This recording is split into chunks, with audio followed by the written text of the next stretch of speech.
오늘 주의 말씀이 저와 여러분의 삶 가운데 함께 하시고 또 응답이 되고 또 그 말씀 따라 살아가는 저와 여러분이 되기를 주님의 이름으로 부탁을 드립니다.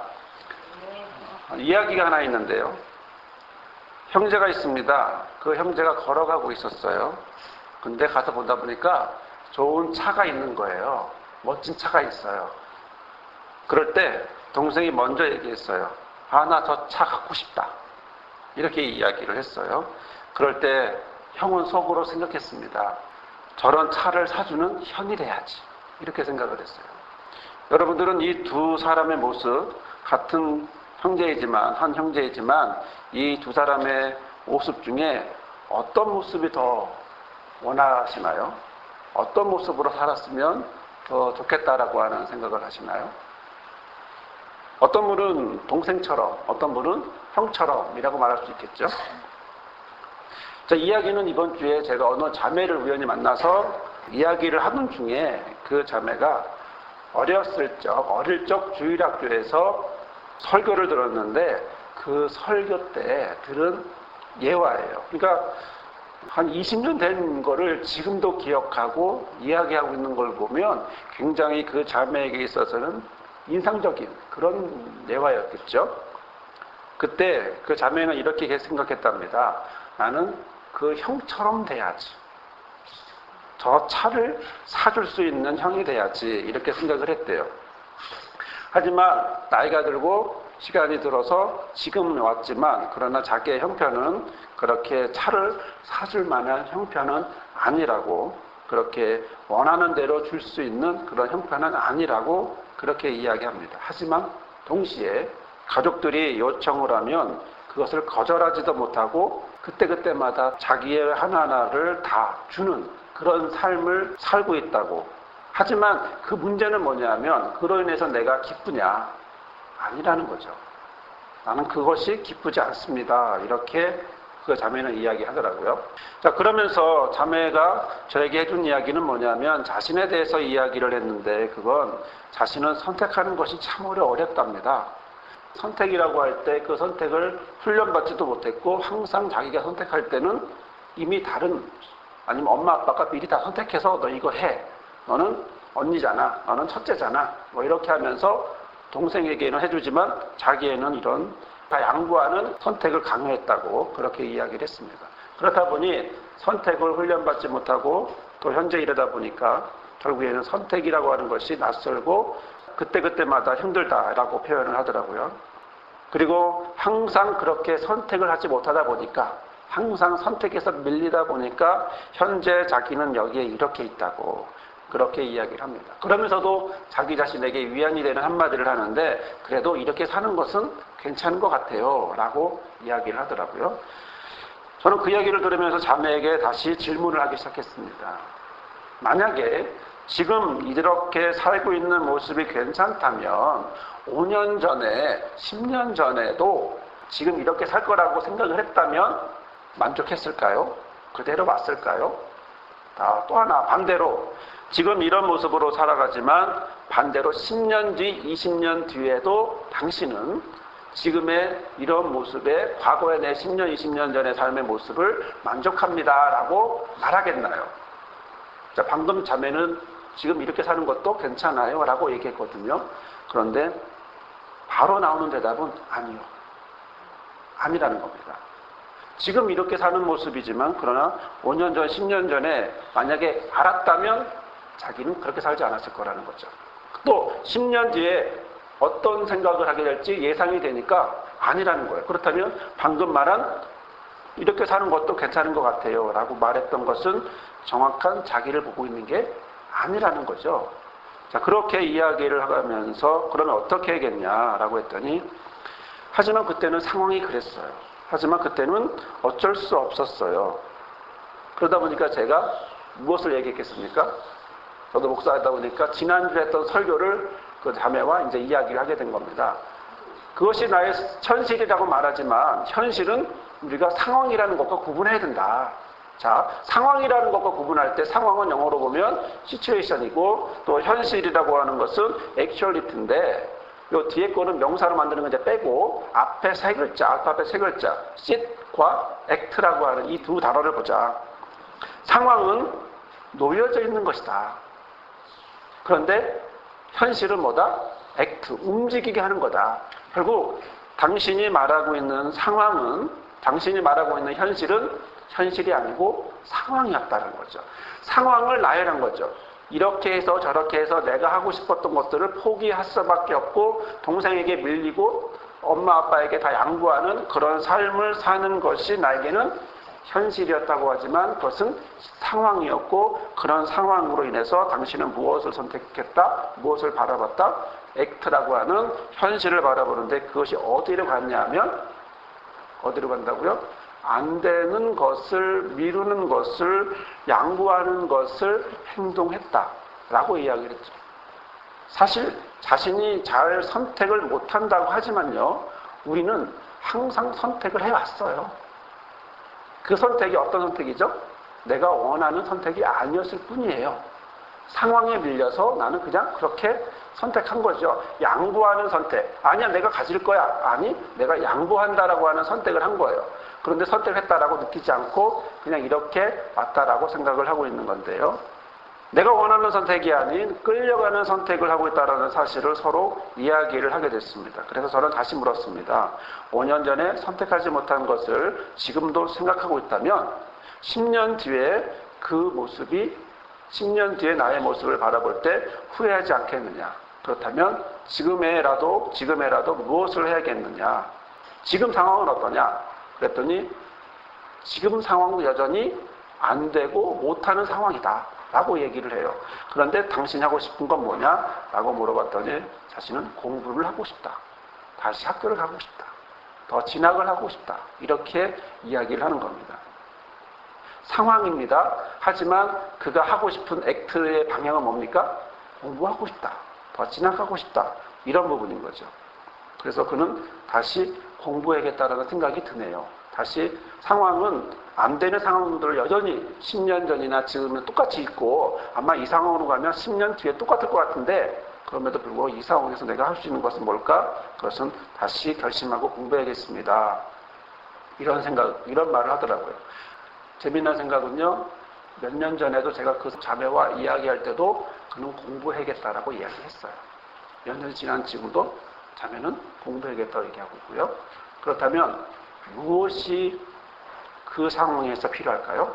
그것은 계속 양보하는, 밀려가는, 상황에 끌려가는 그런 선택이 아니라 자기가 적극적으로 현실을 상황이 아닌 현실, 방향으로 목표를 향해 나가는, 행동하는 그런 액트의 모습, 그런 모습으로 그가 다시 결정을 한다면, 선택을 한다면 그는 지금까지는 끌려가는 선택이었을지라도 앞으로 10년 뒤의 모습은 또 10년 뒤에 자기 자신을 뒤돌아봤을 때의 그 모습은 아니라는 그런 예상과 기대를 한번 해보게 됩니다. 여러분 어떠세요? 여러분들은 여러분들의 선택이 여러분들 선택할 때 어떻게 말할 수 있습니까? 아, 나는 선택을 잘하는 편이야. 아니면 나는 선택을 잘 못하는 편이야. 여기서 잘한다 못한다라는 것은 내가 주도적으로 하느냐 아니면 수동적으로 하느냐 이 얘기를 묻는 겁니다. 선택의 내용이 아닌 선택의 모습을 얘기하는 건데요. 저도 이 이야기를 하면서 아내와 이야기하면서 제 맹점 영역을 제가 몰랐던 부분들을 또 발견하게 됐는데요. 아, 저도 선택하는 게 참 익숙하지 않다라는 생각을 하게 됐어요. 저에게 있어 가장 어려운 건 농담처럼 말했지만 거기에는 진담이었더라고요. 뭐냐면 식당에 가서 음식 고르는 건 저에겐 참 어려운 일이에요.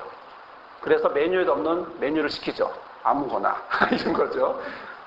이게 저에게 있어서 선택하지 못하는 선택을 남에게 넘기는 이런 행동을 저는 계속 반복하고 있었던 거죠. 마트에 갑니다. 무엇을 사려고 갑니다. 그런데 나의 어떤 모습 때문에, 나의 어떤 생각 때문에, 내가 생각하는 그 장애물 때문에, 아니면 벽 때문에 나는 뭐 하냐면 선택을 하지 못하고 사러 갔는데 결국은 사지 못하고 와요. 이런 모습을 제가 보면서 아, 나는 과연 내가 원하는 선택을 할까? 아니면 내가 원하지 않는 선택을 하고 있는가? 이런 생각도 한번 해보게 됐습니다. 우리 아내 같은 경우에 어제 이야기한 건 뭐냐면 아내는 억누르는 편이라고 이렇게 표현을 하네요. 그래서 자기가 쓰고 싶은 것을 쉽게 사지 못하는 그런 모습을 얘기합니다. 어제 딸하고 아내가 마트를 갔어요. 샌들을 사기 위해 갔습니다. 진열대에 섰어요. 마음에 드는 샌들이 있었어요. 아내가 처음 나온 말은 내가 이걸 신을 수 있을까? 였어요. 그럴 때 그 말을 들은 딸이 이렇게 말했습니다. 신어야지 라고 말해봐. 자, 그런 뒤에 딸이 지나다 보니까 자기 마음에 드는 샌들이 있었어요. 아이가 말합니다. 나를 위해 만든 샌들이네? 이렇게 이야기를 했어요. 아이에게 배워야겠더라고요. 내가 아내도 선택을. 신발 얘기가 나오니까 생각이 났는데, 우리 누나는요, 신발이 많아요. 그런데 신는 신발은 한두 개예요. 옷장에, 신발장에 신발이 많아요. 많이 사나요? 그런데 많이 사놓으면 나는 못 사서 없는데, 누나는 많이 사놓고 못 신어요. 재미난 선택들이죠. 과연 우리는 어떤 선택들을 매일매일 하고 있나요? 또 내가 하고 있는 선택이 뭔지나 우리가 알고 있을까? 이런 생각을 한번 해보게 됩니다. 사랑하는 여러분, 여러분들은 지금 어떤 선택을 하고 있습니까? 여러분의 선택을 통해서 여러분들은 어떤 만족을 느끼고 있나요? 어려운 상황에서도 그것을 극복하고 싶은데도 선택함에 있어서 그때 나는 끌려가는 선택을 하나요? 내가 주도하는 선택을 하고 있나요? 또 그리고 그 선택을 통해서 나는 만족감을 느끼나요? 참 어려운 질문입니다. 익숙하지 않은 질문이에요. 그것들을 해오지 않으면 나는 자꾸 그것에부터 멀어지는 끌려가는 선택을 할 수밖에 없는 모습을 하게 되죠. 자, 그런데요. 오늘 저는 말씀을 보면서, 오늘 우리에게 주신 말씀을 보면서 너무 놀라운 선택을 하나 발견하게 됩니다. 그건 하나님도 선택하시더라는 거예요. 하나님도 선택하신대요. 어떤 선택일까요? 하나님의 선택은 어떤 선택이었나요? 3절에 볼까요? 누구를 위해 선택한다라는 말이 나옵니다. 3절에 보면 여호와께서 자기를 위하여 경건한 자를 택하신 줄을 너희가 알지어다. 여러분, 하나님은 경건한 자를 선택하셨습니다. 무엇을 위해서 하셨습니까? 자기를 위해서 선택하셨어요. 하나님은 자기를 위해서 누구를요? 경건한 자를 선택하셨어요. 하나님의 선택이 자기를 위했다라고 하는 이 표현은요, 우리가 쉽게 그렇구나 라고 받아들이기가 참 애매합니다. 낯섭니다. 왜냐하면 우리가 갖고 있는 하나님은요, 우리가 갖고 있는 하나님에 대한 생각은, 개념은 아가페 하나님이니까 다 주겠지, 다 헌신했겠지, 다 바쳤겠지, 또 아들을 우리에게 보냈으니까, 아들을 보내서 죽기까지 우리를 사랑하시니까 우리를 위해서 하나님이 선택하시겠구나 라고 생각하는데, 성경은 그렇게 말하지 않고 하나님이 자기를 위해서 누구를? 경건한 자를 선택했다는 거예요. 우리가 알고 있는 개념하고 너무 다르죠. 우리가 이해하고 있는 하나님과 좀 다르지 않나, 그런 생각을 해봅니다. 굉장히 낯섭니다. 내가 알고 있는 하나님은 누구예요, 그럼? 성경은 이렇게 말한다면 내가 알고 있는 하나님은, 내가 하나님을 잘 알고 있는 건가? 하나님은 나를 위해서 해주지 않으시나? 그랬더니 성경은 뭐라고 말합니까? 자기를 위해서 하신다는 거죠. 하나님의 선택은 자기를 위해서 하시는 선택이라고 말씀하고 있습니다. 여기서 우리는 궁금해지죠. 자기를 위해 선택한 그 경건한 사람은 누구냐는 거죠. 어떤 사람이길래 하나님이 정말 자기를 위해서 선택할까? 자, 그는 누구죠? 다윗입니다. 시편을 기록하고 있는 다윗. 이 다윗은 사람의 기준과, 사람의 선택 기준과 다른 하나님의 선택 기준에 의해서 그가 택함을 받습니다. 인간적인 기준이라면요, 예를 들어 이새의 장자 엘리압이 왕으로 세워져야 되죠. 그런데 막내인 그가 하나님 보시기에 블레셋과 골리앗의 침공이 있어서 하나님을 모욕하는 그들을 향해서 하나님의 이름을 의지하며 나가서 싸웠던 그 다윗, 그 다윗에 대해서 하나님 뭐라고 말합니까? 내 마음에 합한 자, 꼭 맞는 사람이라고 말하면서 그를 택하고 그를 왕으로, 이스라엘의 왕으로 세우고, 또 그에게서 누구까지 나와요? 메시아까지 나오는 그런 모습을 하는 걸 보면, 우리가 보기에 헐줄이 크고 멋지고 훌륭한 그런 사람이 왕으로 되는 것이 아니라, 하나님은 그 마음의 중심에 하나님의 합한 그 사람이 하나님의 택함을 받는다라고 하는 사실을 우리는 성경에서 보고 있습니다. 오늘 우리에게 주는 말씀 시편 4편은요. 앞에 있는 시편 3편의 배경과 똑같습니다. 다윗이 왕으로 있었어요. 당시의 왕은 누가 선택합니까? 하나님이 선택합니다. 하나님이 기름 부어서 선택합니다. 그런데 아들 압살롬이 백성들의 민심을 얻기 시작합니다. 잔머리를 굴려서 엉뚱한 생각을 해서 그들의 민심을 빼앗기 시작합니다. 그리고 그 힘으로 뭘 하냐면 반란을 일으킵니다. 압살롬, 이 이름의 뜻은요, 평화의 아버지예요. 아브에서 샬롬, 평화의 아버지. 자, 그럼 그 사람이 어떤 삶을 살아야겠습니까? 평화로운 삶을, 평화를 만들어주는 삶을 살아야 될 텐데, 안타깝게도 압살롬은 여러 가지 상황 속에서 평화가 아닌 분란을 일으키게 되죠. 그때 다윗은 급하게 성에서부터 도망가고 피신을 하게 되고요. 그리고 다윗은 고난을 당하는 가운데 그런 상황에서 시편 3편을 이어서 4편을 기록하게 된 겁니다. 우리가 시편 4편의 내용을 간단히 보면 이렇습니다. 다윗이 하나님의 공일하신 성품을 근거로 현재 자기의 기도에 응답하기를 소원하고 있고요. 또 2, 3절에서는 하나님의 주권과 의로우심에 근거해서 자신의 대적들을 향하여 경고하는 내용을 담고 있고요. 또 4, 5절은요. 아까는 하나님의 자신을 대적하는 사람들이라면 이제는 자기의 추종자들에게, 자기를 따르는 자들에게 당면한 상황에 있어서의 분노하지 말고 하나님을 의지하라고 권고하고 있고, 또 6에서 7, 8절까지는 대적의 위협 가운데 직면하고 있으면서도 하나님의 보호와 구원을 확신함으로써 누리고 있는 다윗 자신의 평안과 기쁨을 이렇게 노래하고 있습니다. 자, 여기서 우리는요, 하나님이 택한 왕, 경건한 왕 누구? 다윗이 무엇을 느끼는지를 우리는 보게 됩니다. 7, 8절에 보니까 그 말이 너무나 분명하게 나오는데요. 7, 8절 볼까요? 주께서 내 마음에 두신 기쁨은 그의 곡식과 새 포도주가 풍성할 때보다 더하니이다. 내가 평안히 눕기도 자기도 하리니 나를 안전하게 하시는 이는 오직 누구예요? 여호와입니다. 라고 얘기하고 있습니다. 자, 무엇이 있습니까? 기쁨이 있습니다. 평안이 있습니다. 그리고 안전이 있습니다. 지금 어떤 상황입니까? 쫓기는 상황입니다. 목숨이 왔다 갔다 하고 자기의 목숨을 또 찾아서 오는 압살롬의 군대들이 있습니다. 전에는 사울의 군대가 그러더니 이제는 압살롬의 군대가, 아들 군대가 와서 자기를 목숨을 위협합니다. 자, 이럴 때 우리는 어떤 모습을 할 수 있습니까? 불안하고 초조하니까 잠자기가 힘들겠죠. 불안하죠. 언제 올지 모르니까요. 그리고 갑옷을 입고 어쨌든 도망칠 준비를 해야겠죠. 그런데 우리는 3편에서 5절, 6절에서도 보았듯이 다윗은 너무 편안하게 잔다라고 하는 사실을 고백하고 있다는 사실이에요. 다윗은 불안한 상황인데도 단잠을 자고 있고요. 시편 3편 5, 6절에서 보면 1,000만 명이 나를 둘러싸도 포위를 해도 나는 두렵지 않다라고 말하고 있습니다. 그렇게 말했던 다윗이 오늘 7, 8절에도 말하는 것은 뭐냐면 평안히 눕고 잔다. 얼마나 행복하면, 그렇죠? 상황이 목숨이 왔다 갔다 하는 상황임에도 불구하고 얼마나 행복하면 이럴까? 저는 이번 주에 상담을 하면서 이 잠에 대한 이야기를 2번 들었습니다. 행복하게 잔다라고 하는 이야기를 들은 게 아니고 반대로 잠을 잘 수 없다. 내지는 자다가 아침에 눈을 뜨지 않았으면 좋겠다. 이런 이야기를 2 사람에게 들었습니다. 그런데 저는 생각해 보니까요. 참 안타까운 이런 고백이 제가 지난 4월을 이렇게 지나오면서 이런 고통 가운데 있는 이런 상황 속에서 이런 이야기들을 참 많이 들었던 것 같아요.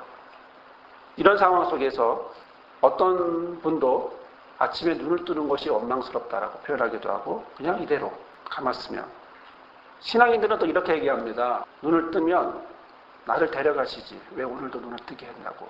그러면서 오히려 하나님을 원망하는, 어떻게 오늘 하루를 내가 또 살아가야 될지 원망스럽다라고 생각하는, 그렇게 말하는 분도 자주 접하게 됐었던 기억이 납니다. 너무나 일반적인, 너무나 많은, 그래 오늘도 힘차게, 아니요 왜 오늘 다시 나는 눈을 떠갖고 이렇게 힘든 하루를 또 살아가야 되는 거야. 이런 삶의 모습들이 너무나 주변에, 아니면 내가, 아니면 여러분이 그런 모습을 살아갈 때가 너무나 많죠. 그런데 오늘 다윗은 뭐라고 말합니까? 자, 이 다윗의 상황은요, 우리가 익히 봐도, 간단하게 봐도 아침에 눈 뜰 수 있는 상황이 아니죠. 오히려 죽는 게 낫다라고 생각할 수도 있는 상황이에요. 그런데 다윗은 뭐라고 말합니까? 편안하게 잔대요. 그리고 편안하게 눕는데요. 마음에 뭐가 있대요? 기쁨이 있대요. 이 다윗은 도대체 어떤 사람이길래 이렇게 희한한 얘기를, 혈종과 같은 이야기를 전혀 상관없는, 나랑은 거리가 먼 이런 모습을 하고 있을까? 그런데 놀라운 건 하나님이 그런 다윗을 선택했다라는 거죠. 왜요? 다윗은 경건한 자의 모습이었다라고 하는 사실을 성경은 증거하고 있는 겁니다. 상황은요, 눈을 뜨고 싶어도 뜨고 싶지 않은 그런 상황이지만 그 안에는 뭐가 있습니까? 마음에 기쁨과 평안이 있었기 때문이라는 거죠. 그럼 반대로 그는 어떻게 이런 마음을 가지고 있었을까? 그런 마음을 갖고 있는 경건한 바로 그 사람은 어떻게 그런 마음을 갖게 되었을까? 그가 바라보는 것이 무엇이길래 그런 마음을 갖게 되었을까? 그가 바라보는 것은 그래서 더 정확하게 말하면 그가 바라보는 하나님은 어떤 하나님이었을까라는 겁니다. 자, 이야기가 하나님이 바라본 경건한 자 다윗에서 이제 다윗이 바라본 하나님은 어떤 하나님인가로 이제 얘기가 바뀌어지고 있습니다. 첫째로 다윗이 본 하나님은 어떤 하나님이냐면 내 의의 하나님이다 라고 말하고 있습니다. 1절에서 이 말은요, 나의 의로움을 아시고 나를 의롭게 판단해 주시는 분이다 라고 표현하고 있습니다. 자, 반란자들은요, 자신이 하나님이 버림을 받았다고, 하나님이 버렸다고 그렇게 이야기를 했습니다. 그렇습니까? 아닙니다. 그렇기에 자신의 억울한 사실을, 힘든 이 상황을, 자신의 이러한 모습을 의롭게 보시는 하나님이 판결해 주실 것이야 라고 하면서 내 의의 하나님이라고 하면서 그 하나님을 바라보고 있습니다. 둘째는요, 다윗에게 하나님은 어떤 하나님이냐면 부를 때에 응답하시는 하나님이에요. 다윗은 자신에게 의롭다고 판단하신 하나님을 부릅니다. 시편 3편 4절에 이렇게 말합니다. 내가 나의 목소리로 여호와께 부르짖으니 그의 성산에서 응답하신다. 여러분, 부르짖었는데 응답하신다. 이것은요, 미완료 시제라고 해서 과거에 부르짖었고 응답하신 경험을 따라서 현재도 그렇고 미래도 그렇다는 거죠. 계속 과거, 현재, 미래가 계속해서 그렇다는 거죠. 자신이 부르면 하나님은 자신의 말에 들으시고 응답하신다라고, 그런 하나님이라는 사실을 믿고 어떻게 해요? 기도하고 있다라고 말하고 있습니다. 자, 셋째로는요, 다윗에게 하나님은 곤란 중에 너그럽게 하신다. 너그럽게 하시는 하나님이다 라고 말합니다.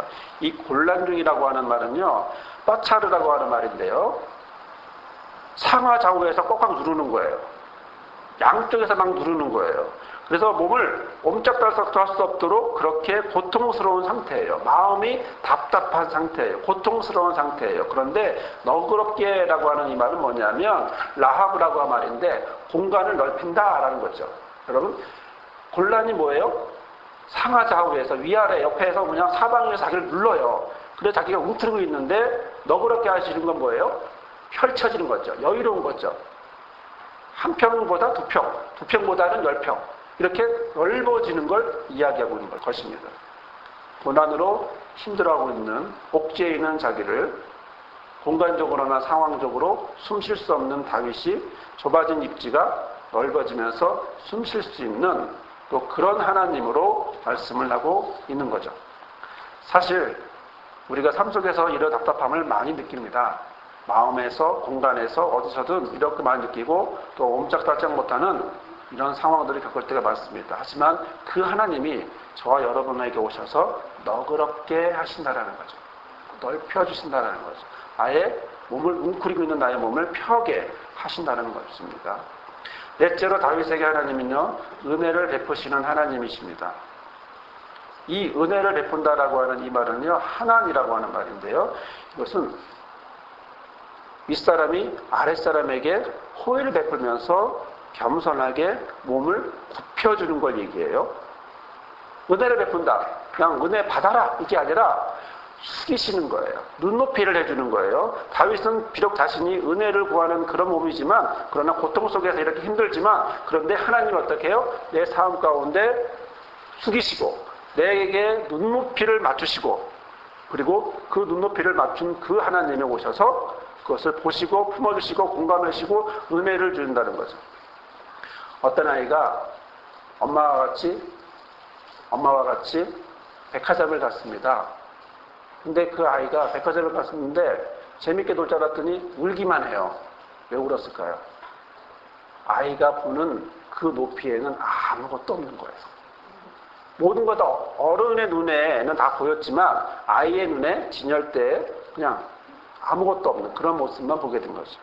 그럴 때 엄마가 다시 고개를 숙이고 보니까 아이 눈에 맞춰서 보니까 아무것도 없다라는 사실을 알게 되고 그가 백화점을 나오었다는 이야기를 들은 적이 있습니다. 여기까지가 우리가 읽은 1절에 나오는 다윗이 바라본 하나님의 모습입니다. 자, 그러면 이렇게 절박하고 고된 상황들을 다시 한번 2절을 통해서 또 4절을 통해서 볼까 하는데요. 인생들아 어느 때까지 나의 영광을 바꾸어 욕되게 하며 헛된 일을 좋아하고 거짓을 구하려 하는가 라고 말씀하고 있습니다. 여기서 이 사람들은 누구냐면, 인생들하는 사람들은 누구냐면 다윗을 대적하는 압살롬의 사람들, 그런 사람들입니다. 이 사람들은 어떤 사람들입니까? 높은 자리에 있는 사람이죠. 영향력을 주는 사람들이에요. 그런데 그들이 하는 일이 뭐예요? 왕의 영광을 없애고 욕되게 하는, 다윗의 영광을 없애고 욕되게 하고 헛된 일, 즉 기름 부음 받은 자가 왕이 되어야 되는데 하나님이 택하지 않은 자를 왕으로 세우는 이런 헛된 일을, 그리고 반란을 일으키면서 백성들을 현혹시키면서 했던 이런 거짓된 일들을 구하고 있다라고 2절에서 다윗은 얘기하고 있는 것입니다. 그러면 이것은 외부의 상황이고요. 내부에는 어떤 일이 있을까요? 내부는 다윗을 편안하게 해줄까요? 다윗은 지금 기쁨과 평안이 있다고 했는데 내부는 다윗을 기쁘게 해줄까요? 4절의 말씀에 보면 이렇게 말씀하고 있습니다. 너희는 떨며 범죄하지 말지어다. 자리에 누워 심중에 말하고 잠잠할지어다.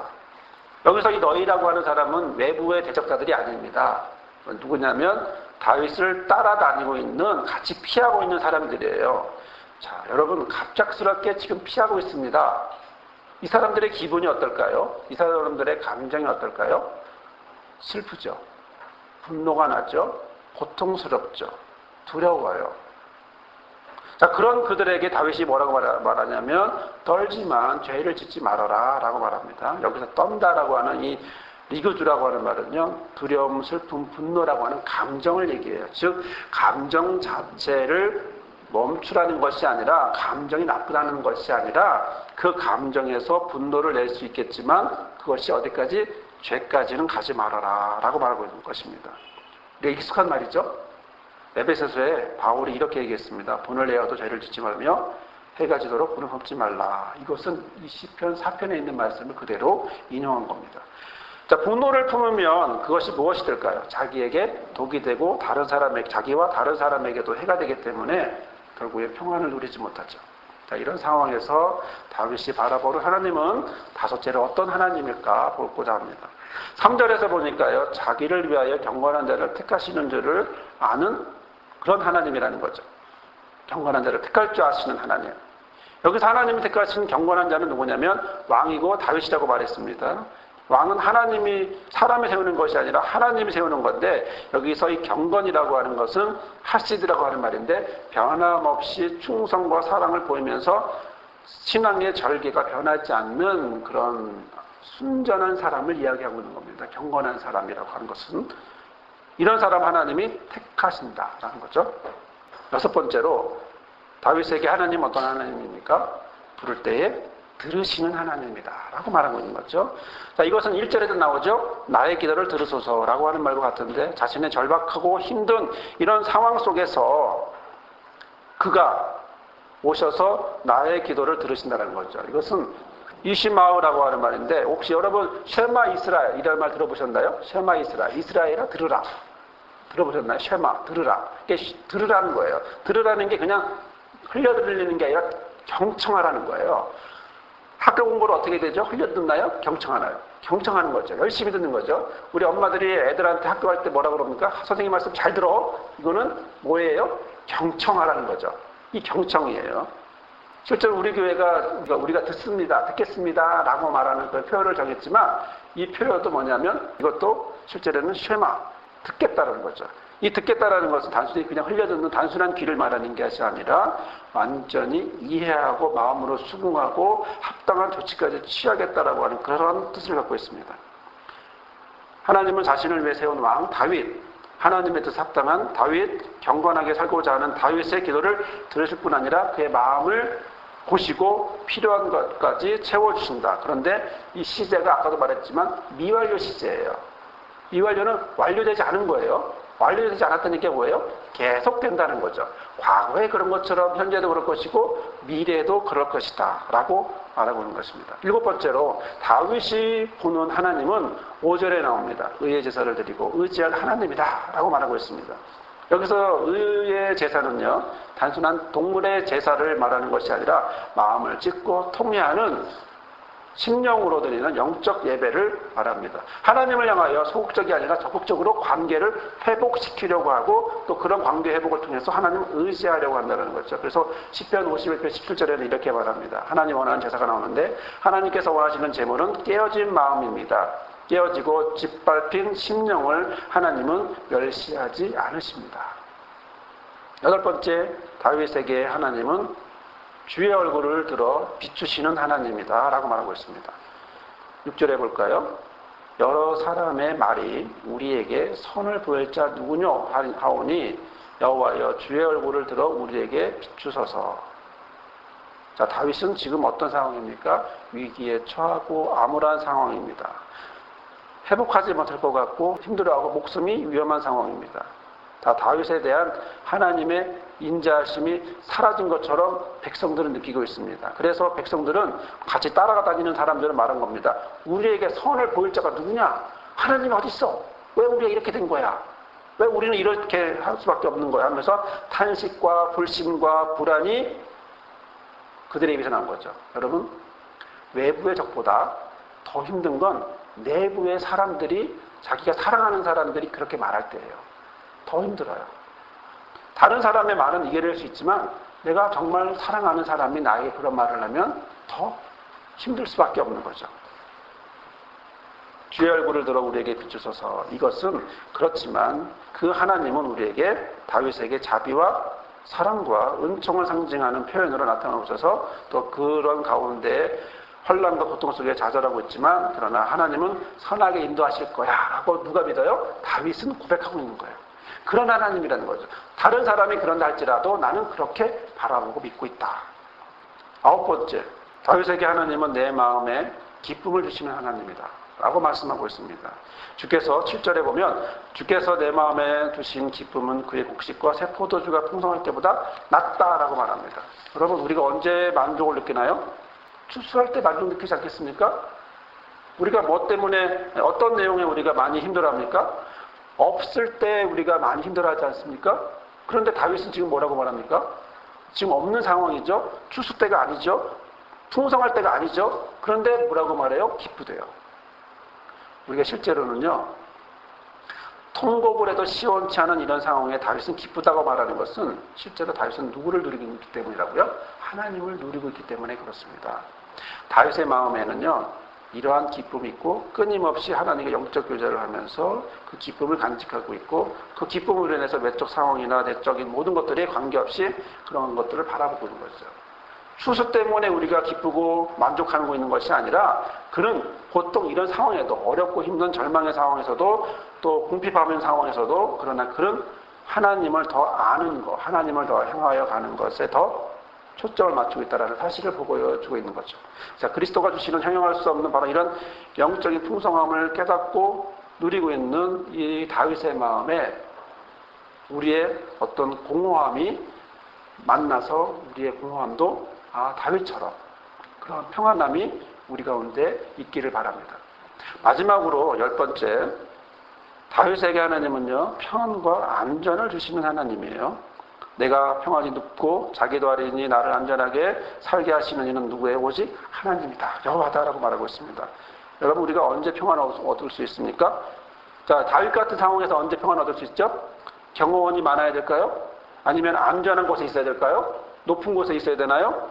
높은 자리에서 권력을 휘두를 때 안전하나요? 권력을 휘두를 때 더 위험하다는 생각은 우리는 잘 못하죠.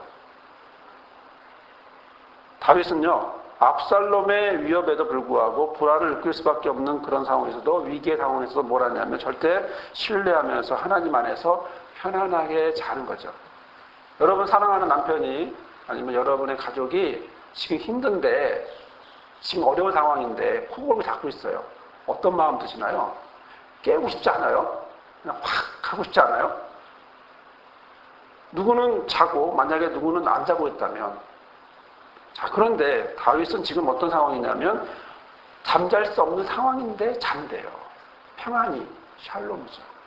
샬롬으로 잔대요. 전혀 부족함이 없대요. 부족하잖아요. 그런데 부족함이 없대요. 샬롬이라는 뜻은 전혀 부족함이 없이 꽉 찼다는 뜻이에요. 그런데 불안할 수밖에 없고 전혀 힘들 수밖에 없는 상황에서 마음의 평안함을 누리고 하나님과의 바른 관계를 통해서 하나님과 함께하는, 또 안전이라고 말하는 것은 뭐냐면 베타흐라는 말인데, 신뢰한다, 확신한다, 담대하다, 견고한 안식처다, 피난처다, 어떤 위험 속에서도 나를 안전하게 해주는 곳이다 라고 하는 그런 표현을 사용하고 있는 겁니다. 여러분 10가지 듣느라고 힘드셨죠? 그러나 중요한 건 뭐냐면, 10가지를 우리가 다 기억하고 있을 수는 없지만 중요한 건 뭐냐면 이 짧은 성경에, 그렇죠? 이 너무나 짧은 8절밖에 되지 않은 성경에 다윗이 만나는 하나님은 10가지가 넘는다라는 거예요.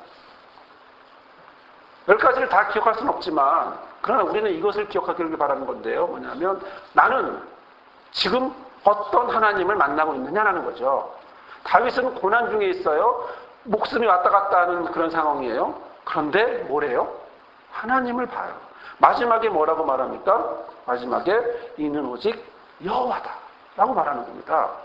다윗은 지금 상황을 보고 있는 것이 아니라 그 나열된 상황 속에서 나아가야 될 방향, 어디로? 하나님에게로. 다윗의 현실은 무엇입니까? 다윗의 현실은 하나님이에요. 자, 오늘 우리는 내 삶에서, 하루하루를 살아가는 내 삶에서 오늘 눈을 떴을 때 내가 기쁘게 눈을 떴는지 아니면 슬프게 눈을 떴는지 화나면서 눈을 떴는지 모르겠지만, 그러나 오늘 내가 살아가고 있는 이 현재라고 하는 상황 속에서 나는 어떤 하나님을 현재 고백하고 있냐는 거죠. 나의 기도를 들어주지 않는 하나님, 나에게 한 번도 응답하지 않는 하나님, 나는 그를 의지하거나 바라보지도 않고 나를 한 번도 불러주지 않은 하나님, 그런 하나님으로 우리는 고백하고 오늘 하루를 시작하고 있습니까? 아니면 다윗처럼 이런 상황 속에서라도 짧은 성경이지만 10가지 하나님을 바라보고 있는 이런 다윗의 모습으로 우리는 살아가고 있습니다. 다윗에게 있어 현실은 하나님이라는 거죠. 다윗에게 있어 현실은 하나님이 자신의 목표고 바라봄이고, 또 그것을 향하여 이런 순간순간마다 한 걸음 한 걸음 나아가고 있는 거죠. 여러분, 우리가 한번 이번 주에 묵상해야 될 부분들은 나는 과연 어떤 하나님으로 시간 고백하고 있는가? 내가 바라보는 하나님은 어떤 하나님인가? 다윗의 10가지 하나님의 모습을 비교해보면서 나는 다윗처럼 이런 하나님의 모습을 바라보고 있는가? 아니면 정반대의 모습으로 나는 하나님을 바라보고 있는가? 우리는 묵상해보고자 합니다. 또 그것이 우리가 한 주간 묵상하면서 숙제로 한번 삼았으면 좋겠습니다. 사랑하는 여러분, 바로 그런 다윗을 하나님이 자기를 위해서 택했습니다. 여러분이 여기에 이 자리에 있는데, 저와 여러분이 여기에 있는데 왜 여기에 있을까요? 답은 간단합니다. 하나님이 자기를 위해서 택했으니까. 택했기 때문에 이 자리에 있는 것이고, 택했기 때문에 여러분은 무엇이 됩니까? 경건한 자가 됩니다. 지금 나의 연약한 부분, 약한 부분일지라도, 그러나 시간이 흘러 10가지의 모습을 발견한 다윗처럼 우리의 삶에도 그런 경건한 사람의 모습으로 우리는 갈 거라는 사실을 하나님이 아시고, 두 번째로 그렇게 만드실 것이기 때문에 하나님은 자신을 위해서 저와 여러분을 이곳에 부르시고 함께하게 하고, 또 부른 자의 모습으로, 경건한 자의 모습으로 또 어디로? 세상으로 나아가도록 하셨다는 사실이죠. 이 고백이 저와 여러분과 함께하기를 바랍니다. 하나님은 자기를 위하여 경건한 자를 선택하셨습니다. 그렇게 선택받은 다윗은 기쁨과 평안을 선택했습니다. 그것을 주시는 하나님을 또 선택했습니다. 서로 선택했습니다. 오늘 저와 여러분의 고백에 그 하나님을 선택하며, 우리 가족이 그 하나님을 선택하며, 우리 동백과 지역이 그 하나님을 선택하며, 또 하나님은 저와 여러분을 경건한 자로 선택하며 살아가는 저와 여러분이 되기를 간절히 소망하고 축복합니다. 왜죠? 하나님은 우리의 현실입니다. 우리의 현실은 하나님이니까요. 기도하겠습니다. 걸어가신 하나님, 사랑의 하나님, 진리의 하나님, 우리의 기도를 응답하시는 하나님, 자기를 위하여 경건할 우리를 부르신 하나님, 순간순간마다 우리와 함께 하시는 하나님, 이 시간 기도하고 고백합니다. 하나님은 우리의 현실입니다. 이는 오직 여호와시다 라고 고백하는 다윗의 고백이 오늘 우리의 고백인 줄 믿습니다. 이러한 고백으로 살아가는 우리 모두가 되게 함께하여 주옵소서. 가정이 되게 하시고, 지역이 되게 하시고, 나라가 되게 하여 주옵시고, 우리 교회와 실만한 회복 울타리가 되게 하여 주옵소서. 예수님의 이름으로 기도드립니다. 아멘. 사랑의 하나님, 오늘 우리가 힘들고 고되고 또 애절하고 답답한 그런 고난의 삶을 살아가고 있습니다. 이것은 우리에게 상황입니다. 하지만 우리는 상황을 보지 않고, 상황에 끌려가지 않고, 이 시간 우리는 하나님을 바라보며 하나님이 우리의 현실임을 고백합니다. 이 시간 고백하오니 우리의 삶을 주님 받아주시고 인도하시고, 하나님은 우리를 택함같이 우리도 하나님을 바라보며 나아가는 그런 하루하루의 순간순간에 나와 가족과 우리와 모두가 되게 함께하여 주옵소서. 우리의 마음을 들여 아버지 앞에 예물을 드립니다. 여러 가지 모양으로 드려진 예물을 받아주시고, 그 삶을 받아주시고, 마음을 받아주시고, 또한 그 모든 것들을, 그런 모든 기도의 응답을 허락하여 주옵소서. 이제는 자기를 위하여 경건한 자를 선택하시는 아버지 하나님의 크신 사랑과 그 경건한 자를 세우기 위해 이 땅에 오셔서 자신의 몸을 들이신 예수 그리스도의 은혜와 우리가 선택받은 경건한 자가 되기 위하여 우리를 이끌고 도우시고 함께하시고 세우시는 성령의 역사하심이 오늘 시편의 말씀을 통해 우리의 현실은 상황이 아니라 하나님임을 깨닫고 선택하며 나아가기로 결단하는 모든 성도들 삶 위에 목자와 리더와 성도와 우리 교회 위에 영원히 함께하옵시기를 간절히 축원합니다. 아멘.